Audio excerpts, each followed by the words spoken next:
네,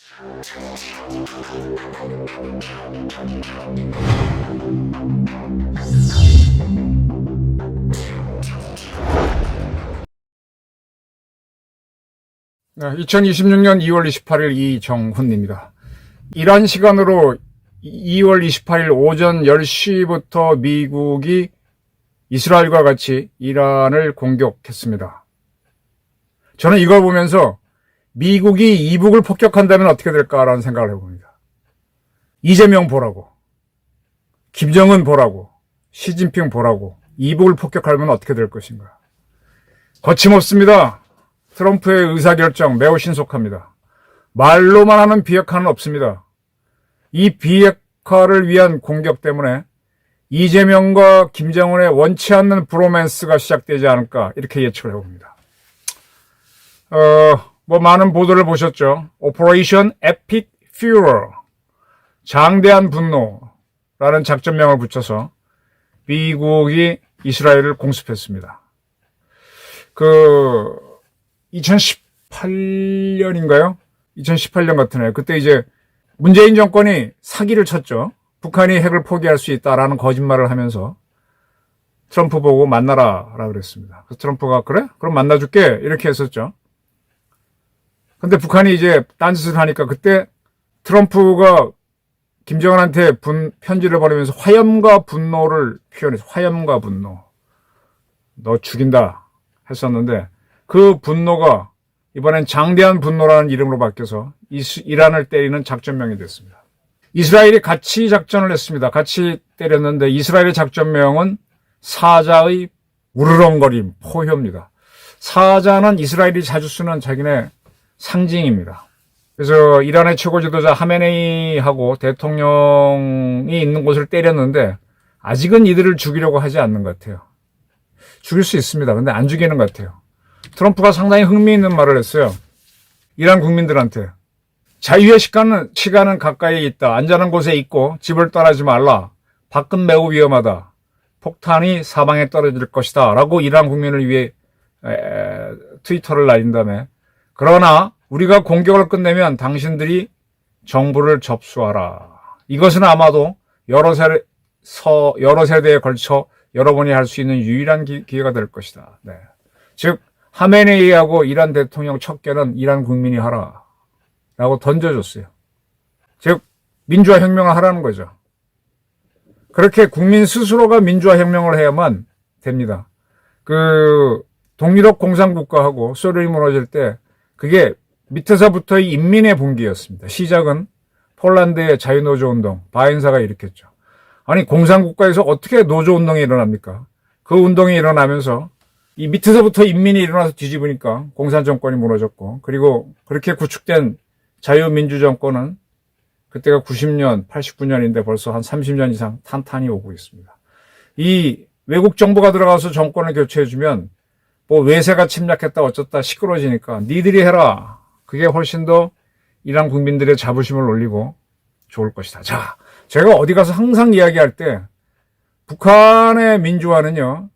김일성 대학 학생하고 김책공 대학생들이 스크럼 차고 우리 광주가 그렇게 자랑하는 님을 위한 행진곡 또 광주 출정가를 부르면서 그때는 평양 출정가가 되겠죠.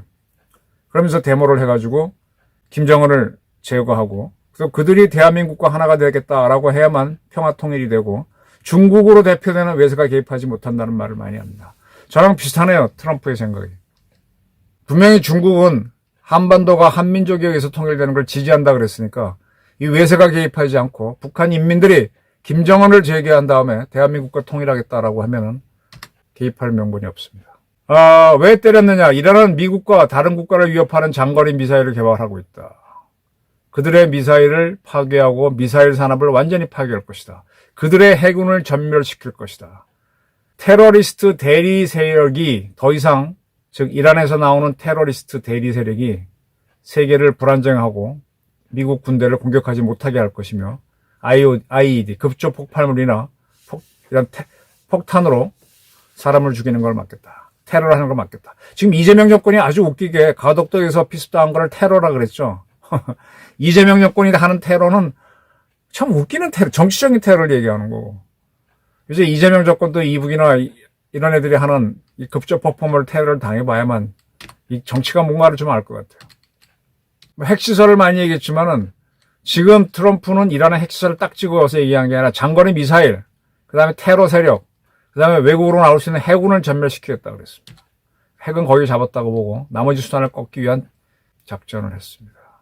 그리고 미국은 현재 이란은 뭐 핵이 있다고 할 텐데 이번에 그 스위스인가 오만에서 미국과 이란이 회담을 했는데 이 회담을 간접적으로 들어보면 어떻게 했는가 하면 서로 마주보고 하는 회담도 있었겠지만 그거보다가는 서로 다른 방에 앉아 있으면서 누가 왔다 갔다 하면서 전달하는 식으로 했대요. 협상이 안 되는 거죠. 어쨌든 미국은 니네가 60%까지 농축한 거 있는데 그걸 제로로 하라. 그 다음에 이미 농축한 300kg 미국에 달라는 건데 그건 아직 주지 않았고 미국이 두들겨 부셨는데 아주 핵은 니들이 갖는 거 아니야. 분명히 하겠다는 겁니다. 저는 이러한 공격이 그러면서 미국은 이걸 하면서요. 이렇게 때리면 석유값이 올라가잖아요. 이란이 상당히 산유국인데 근데 공격하기 전에 벌써 오페크 플러스 석유 생산하는 5개 나라 회담을 통해서 원유를 증산하라 그랬습니다. 이미 3개월 전에 증산을 했는데 다시 그 3개월만 증산하기로 했는데 더 증산하라 그랬습니다. 계속 증산하라 그랬습니다. 그럼 기름값이 요동을 안 치면은 이번 전쟁으로 세계는 출렁거리는 거 없으니까 미국을 비난하는 여론은 줄겠죠. 자, 이러한 공격을 저는 이북에도 해야 된다는 사람입니다. 이북 국민이 아니라 김정은을 향해서 그리고 이란의 핵시설, 이란의 군수 국방 지도자를 때려잡아야 된다. 반드시 해야 됩니다. 이거. 이북이 오늘 제 9차 노동당 대회를 마쳤죠. 9차 노동당 대회 맞을 겁니다. 그러면서 뭐 어쩌고 저쩌고 뭐 했는데 그런데 지금 미국이 뭐라 그런가 하면 김정은하고 대화할 수 있다라고 얘기해요. 이북도 대화할 수 있다는 투로 얘기하는데 근데 미국은 대화할 수 있다만 얘기하지 뭐 그 이상의 얘기는 없어요. 무엇을 해야 되겠다. 어떤 수준까지 이루기 위한 대화를 하겠다. 그런 것도 없이 그냥 대화하겠다. 그러니까 자, 대화 기회를 한번 주고 대화에서 안 맞으면 때리겠다. 이런 식으로 가겠죠. 지금요. 지금 베네수엘라 마두로 잡아오고 이란의 핵시설을 때리고 하는 것에서 가장 불안한 사람은 김정은이하고 시진핑이에요. 특히 김정은이가 불안할 겁니다. 그러니까 지금 일체 방벽을 쌓고 있는데 이제 미국이 진짜로 북한을 향하면 중국을 압박하기 위해서 이제 이란 때리는 거에서 북한을 때리는 쪽으로 압박을 하게 되면 김정은이는 지금까지 이재명이 요구한 회담에 응하지 않는데 회담하겠다 그러면서 이재명 정권을 인질로 삼으려고 그러겠죠.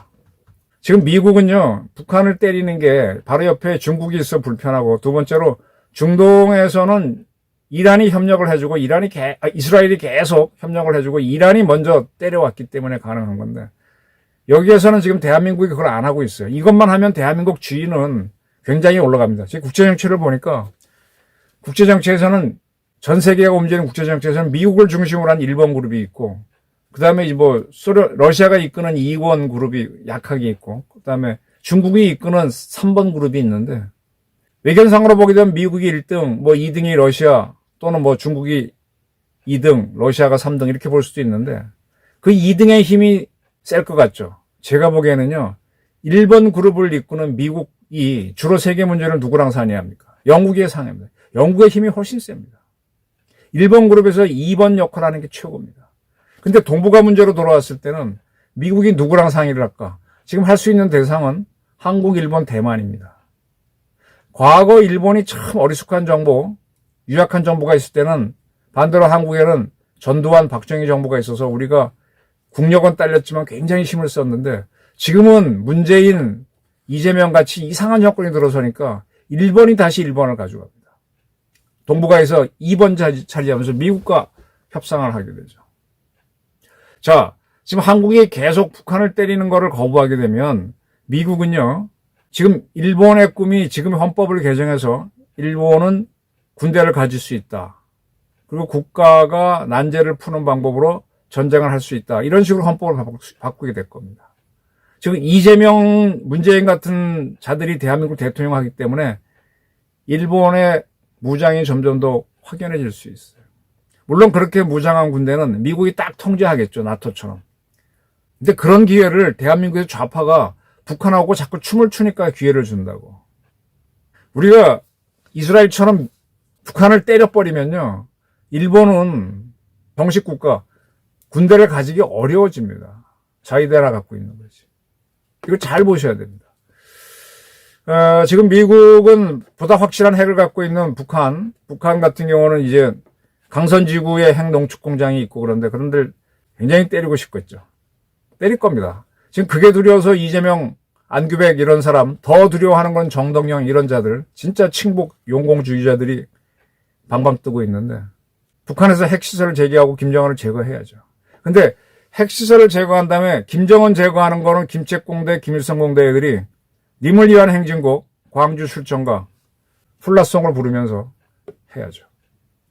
그래서 우리 국가정보원이 북한 민주화 공작, 정보를 집어넣는 공작을 해야 되는데 지금 이모 씨가 이끄는 국가정보원은 그 짓을 안 하고 있고 북한하고 내통하려고 하죠. 통일부도 그런 작전에 나서야 되는데 아주 북한하고 통하려고 지금 길을 쓰고 있죠. 정모라고 하는 사람이 장관하면서. 이재명도 마찬가지고. 이렇게 되면은 이제 김정은이는 이란 사태를 미국이 마음대로 하고 난 다음에는 이제 쓱 중국을 압박하기 위해서 대만 문제는 더 예민하니까 이제 북한을 건드려 볼 수 있겠죠. 그러면 그때 위기에 처하면 이재명하고 만나는 쇼, 브로맨스, 남자끼리의 연애를 들어갈 수 있을 겁니다. 그 쇼쇼쇼가 언제까지 통할지. 이미 김정은, 문재인 쇼쇼쇼를 할 때 트럼프가 처음에는 화염과 분노를 표현을 하다가 나중에는 하노이 노딜, 판문점 노딜로 걷어차 버렸었죠. 그런 경험이 있기 때문에 이재명과 김정은이가 짝짝꿍해서 뭐 미국과 북한이 회담으로 해라라고 하면 쉽게 안 받아주고 때릴 가능성이 있습니다. 거침없는 트럼프를 보면서 자, 우리 정권이 얼마나 말로 비핵화, 북한 비핵화 안 됩니다. 이거 힘으로 해야 돼요. 저는 힘을 신봉하는 사람은 100%는 아닌데 근데 힘이 굉장히 유력한 게 제가 아주 똑똑한 사람들 그들이 뭐에 굴복하는가 봤더니 돈과 권력은 폭력이잖아요. 저 유시민이라든지 이런 좌파 지식인들이 굉장히 고통받았다 얘기하는 게 뭐예요? 자, 과거에 안기부나 국정원 끌려가서 저 맞았을 때 굴복했잖아요. 그게 모욕이고 분노라서 지금 거꾸로 가는데 그 대단한 자들도 맞으면은 다 구부러집니다. 또 돈 주면 구부러지고. 그리고 누가 권력 갖고 한 자리 죽게 하면 구부러질 있습니다. 그전에는 잘 안 바뀝니다. 그래서 이 체벌이나 폭력을 쓰지 말라라고 하는데 그럼에도 불구하고 그 용어가 존재하고 항상 어떤 식으로 존재하는 거는 그게 가장 빨리 변화시키니까. 그래서 때리고 달래고 국합, 배드캅이 같이 가면서 범인을 다루는 거죠.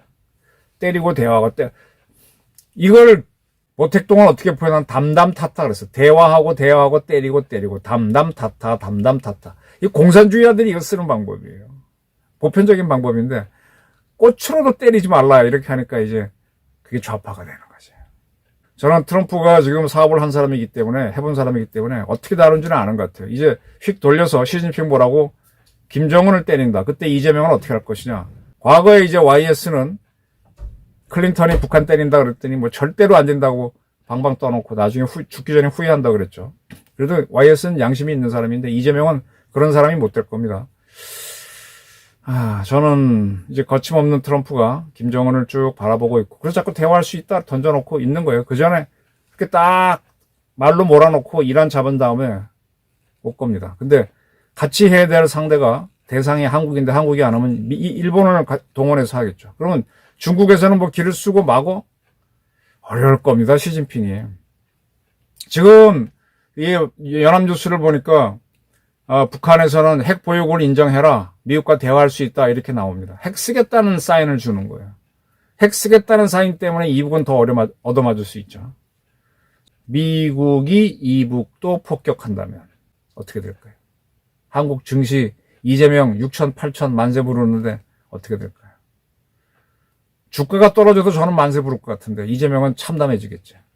지금은 돌아다녀 보면은 뭐 이재명 정권 인기가 굉장히 좋은데 뭐 음식점 어디 가보면 손님 대부분 없어요. 아주 잘 되는 집 제외하고는 장사 개판입니다. 이렇게 되면 이재명 정권의 인기는 빡 떨어져야 되는데 지금 12.3 개헌 가지고 저걸 내란몰이 하면서 막 유죄를 때리고 지금 뭐 사법개혁 법률을 다 통과시키고 무리한 수를 쓰고 있잖아요.